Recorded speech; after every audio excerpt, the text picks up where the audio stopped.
When you ask me, what do I think President Trump has done over the last 6 months, I don't want to say that I think he did a terrible job, but if he's doing a terrible job, I got to call it like it is. And if it was a Democrat, I will respectfully disagree with you on that. I understand but that's you would. okay. You can have your viewpoint. Over the weekend, Charlamagne slammed President Donald Trump on a show hosted by Trump's daughter-in-law, Lara Trump. And as you can imagine, the president was not too happy with the commentary provided by Charlamagne. So we'll get to Trump's response and his bit of a meltdown in a bit. But first, let's give you more of what Charlamagne had to say. He hit Trump pretty hard on not delivering for the working class, especially when it came to his budget bill.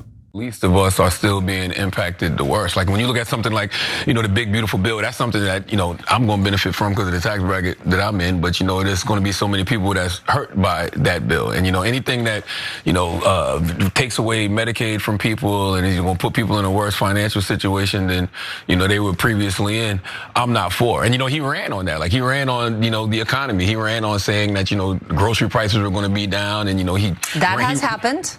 No. Inflation is trending down. And by the way, Medicaid, we want to make sure that people who are not actual recipients or shouldn't be getting Medicaid are off of Medicaid so it can actually benefit more people.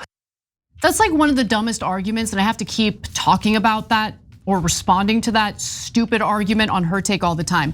Okay, how did Congress reach the number of cutting $1.1 trillion from Medicaid? Where's the evidence that there's $1.1 trillion in Medicaid fraud to justify a cut that deep to a program that rural hospitals across the country rely on, that the poorest Americans rely on for healthcare, including, by the way, mostly children who are born into poor families? But anyway, it's okay. Everyone who needs government assistance is committing fraud, and the welfare whores in Israel absolutely need the tens of billions of dollars we shell out to them for their genocide. Go ahead, Jake. Yeah, welfare only for Israel, but not for Americans. Okay, so we're asking in our poll on live chat, do you think it was a good idea for Charlamagne to go on Lara Trump's show? I mean, that's a Trump family member, yes or no?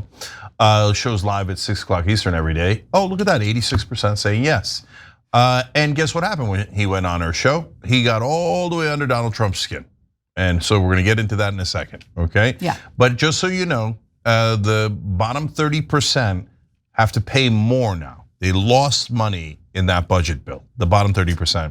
And that money was given almost exclusively to the top 1%. People making above $500,000 got a $1.1 trillion tax cut, and that was paid for by taking away insurance from 12 million Americans.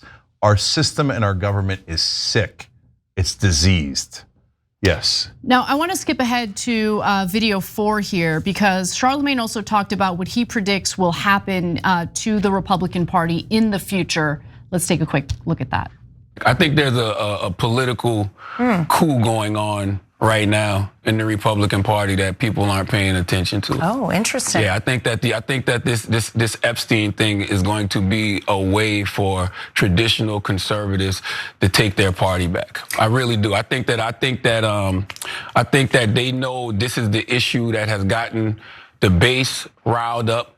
The MAGA base isn't letting this issue go, and for the first time, they know they can, probably take their party back and not piss off the MAGA base. I think they're going to do that. All right. So look, I don't think that there's a coup that's being carried out by traditional conservative Republicans. The neocons. They've always been there. They never lost power, and the America First agenda was just a facade. It was a complete and utter facade. Donald Trump is carrying out neoconservative policy as we speak. So there was never a coup. It was just that, unfortunately, voters, I believe, were lied to. As they always are. So look, I think if you watch the show, I love Charlamagne, and I love that he got under Trump's skin here. And I love that he mentioned at the end when they said who could run for president, Jon Stewart, right? So those are all great. On this one is a rare disagreement I have with him. The traditional conservatives aren't coming back. They're traditional Republicans. Look, they win their elections just because they put a Republican next to their name. But the reality is, none of the voters are on their side. So I think that a person like Tucker Carlson, if he doesn't run, you've got any kind of politician running, maybe Josh Hawley, but not Tom Cotton, not Marco Rubio, not those neocons. Those guys are never coming back. So they're only going to go further MAGA. They're not. There's no return, right? We'll see. So if they, oh, by the way, I hope they do. I hope they pick a dumbass corporate neocon because they'll be super easy to beat. So as we mentioned earlier, Trump was not happy with what Charlamagne had to say about him, and so he took to Truth Social to say, the very wonderful and talented Lara Trump, whose show is a big rating success, put racist sleazebag Charlamagne the God. Why is he allowed to use the word God when describing himself? Can anyone imagine the uproar there would be if our Christian lawmakers went to Israel and put a yarmulke on and debased themselves by sucking up to a foreign country? Sorry, he didn't write that part, that was my ad. Anyway, he continues, he's a low IQ individual, has no idea what words are coming out of his mouth, and knows nothing about me or what I have done, like just ending 5 wars, including a 31-year bloodbath between Republic of the Congo and Rwanda, where 7 million people have died, and there was no end in sight. He didn't know that, or India and Pakistan, or wiping out Iran's nuclear capabilities, or closing the horrendous open border, or creating the greatest economy, where prices and inflation have come way down. Goes on and on and on. Anyway, Charlamagne is low IQ. That's the heart of the argument here, and Trump is the best.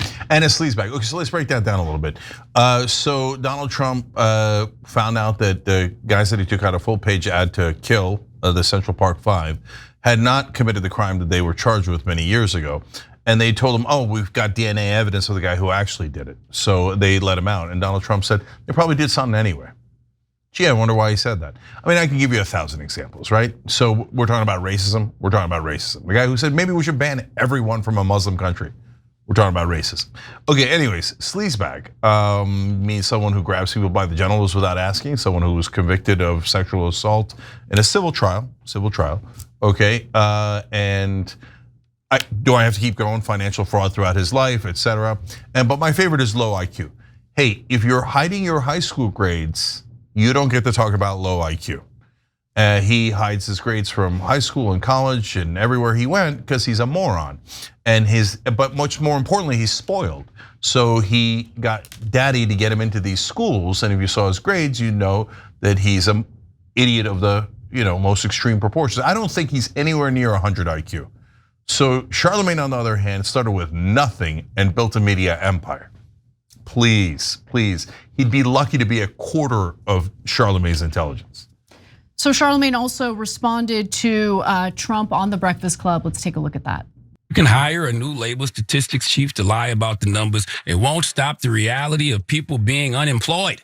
Okay, you can tell falsehoods about inflation being down. It won't stop the reality of the price of consumer goods being high because of tariffs you implemented. So listen, President Trump, don't worry about Leonard. Okay, don't worry about Charlamagne the God. I know something I said hit a nerve and rattled you a little bit, but I don't want you rattled. I want you to end wars. Okay, I want you to keep the border secure. I want you to have the economy booming. I want booming. Okay, I want all these things to be true. I am an American. I don't care who's in the White House. I want America to succeed. Okay, believe it or not, I'm rooting for you, but I need you focused. And right now, you're not focused. Okay, we need you focused on 2 things: the economy and Epstein. Yeah, the thing about Trump that made me lose any hope that he might do something positive in the direction of like foreign policy is like it was so easy for him to abandon his own base when it comes to foreign policy and carry out Epstein, right? And so I really thought that one of the characteristics that Trump has that he actually gets criticized for a lot, which is his own ego, would actually be handy in his second term as it pertains to Israel and Gaza. Because what man wants to be humiliated and dog walked by a foreign country? I thought Trump had a little more pride than that, but apparently not, so. Yeah, everything changed after Netanyahu came to America the last time. Trump went from stopping Israel on 3 different occasions, which we gave him credit for, to all of a sudden being back to put on a leash and walked around in humiliating fashion today saying, you won't get emergency relief if a tornado wiped out your house. unless your state grovels to Israel and says that no one is allowed to boycott them. What is that? What is that? Okay, he's deeply corrupt. He totally works for Israel. Now, Ghislaine Maxwell transferred to a minimum security prison. Unbelievable. What an absolute outrage, right? She's a child rapist. And so, and why is she getting that treatment? I don't know. I mean, is she gonna do fake testimony against Democrats and leave Trump out of it? That's a possibility. The other possibility is her dad was the Israeli spy who stole America's nuclear secrets and gave them to Israel. That's fact. That's verifiable fact. And Ehud Barak, Prime Minister of Israel, visited Epstein 30 times. But you're not allowed to say these things. They're verifiable facts, okay? But hey, look at that. Yet another favor for Israel. Ghislaine Maxwell now in a country club. In minimum security prisons, they have tennis, you know that? It's an absolute country club. If you are a pedophile and you're thinking about running for elected office at some point in your career, do your civic duty to the American people and don't run. That's all I'm asking for. Yeah, and by the way, the only good news that comes out of this is if you are sleeping with children, Israel's probably recording it.